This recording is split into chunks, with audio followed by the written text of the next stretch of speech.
Assalamualaikum warahmatullahi wabarakatuh.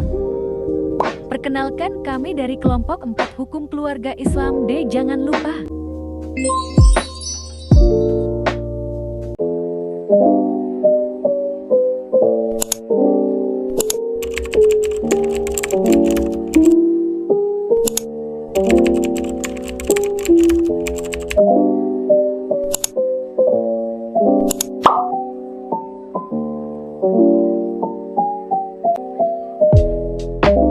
Akhlak kepada Allah Subhanahu wa Ta'ala.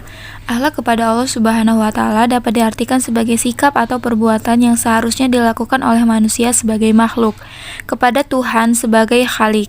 Sikap atau perbuatan itu memiliki ciri-ciri perbuatan akhlak sebagaimana telah disebut dalam latar belakang tadi. Sekurang-kurangnya ada 4 alasan mengapa manusia perlu berakhlak kepada Allah Subhanahu wa Ta'ala. 1. Karena Allah Subhanahu wa Ta'ala lah yang menciptakan manusia. Dia yang menciptakan manusia dari air yang dikeluarkan dan tulang punggung dan tulang rusuk. 2. Karena Allah Subhanahu wa Ta'ala lah yang telah memberi perlengkapan panca indera berupa pendengaran, penglihatan, akal pikiran, dan hati sanubari, di samping anggota badan yang kokoh dan sempurna kepada manusia. 3. Karena Allah Subhanahu wa Ta'ala lah yang menyediakan berbagai bahan dan sarana yang diperlukan bagi kelangsungan hidup manusia seperti bahan makanan yang berasal dari tumbuh-tumbuhan, air, udara, binatang ternak, dan lainnya. Macam-macam akhlak kepada Allah Subhanahu wa Ta'ala. 1. Taat terhadap perintahnya. 2. Memiliki rasa tanggung jawab atas amanah yang diembankan padanya. 3. Ridho terhadap ketentuan Allah Subhanahu wa Ta'ala. 4. Senantiasa bertaubat kepadanya. 5. Merealisasikan ibadah kepadanya. Akhlak kepada Rasulullah Shallallahu Alaihi Wasallam. Selain berakhlak kepada Allah Subhanahu wa Ta'ala, kita juga sebagai umat muslim diharuskan untuk berakhlak kepada Nabi Shallallahu Alaihi Wasallam, karena dari beliaulah kita banyak mendapatkan warisan yang bisa kita warikan lagi turun-temurun ke anak cucu kita. Saat Rasulullah Shallallahu Alaihi Wasallam wafat, beliau meninggalkan 2 warisan yang berharga, yakni Al-Quran dan As-Sunnah. Orang yang berpegang teguh pada keduanya dipastikan tidak akan tersesat selamanya.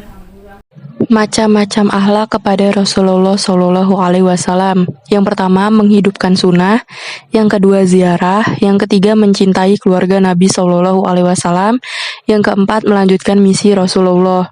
Kesimpulan, akhlak adalah budi pekerti yang dilihat dengan kasat mata. Orang yang berakhlak mulia akan selalu manis dilihat orang-orang di sekitar.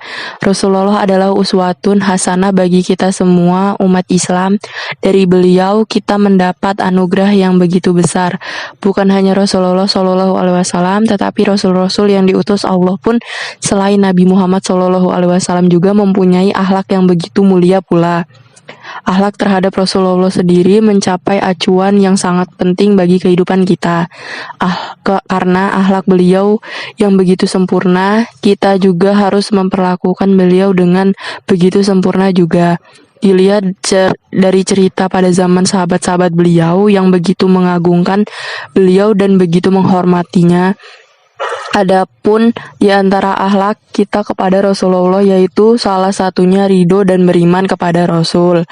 Ridho dalam beriman kepada Rasul inilah sesuatu yang harus kita nyatakan sebagaimana hadis Nabi Shallallahu Alaihi Wasallam, aku ridho kepada Allah sebagai Tuhan, Islam sebagai agama, dan Muhammad sebagai Nabi dan Rasul.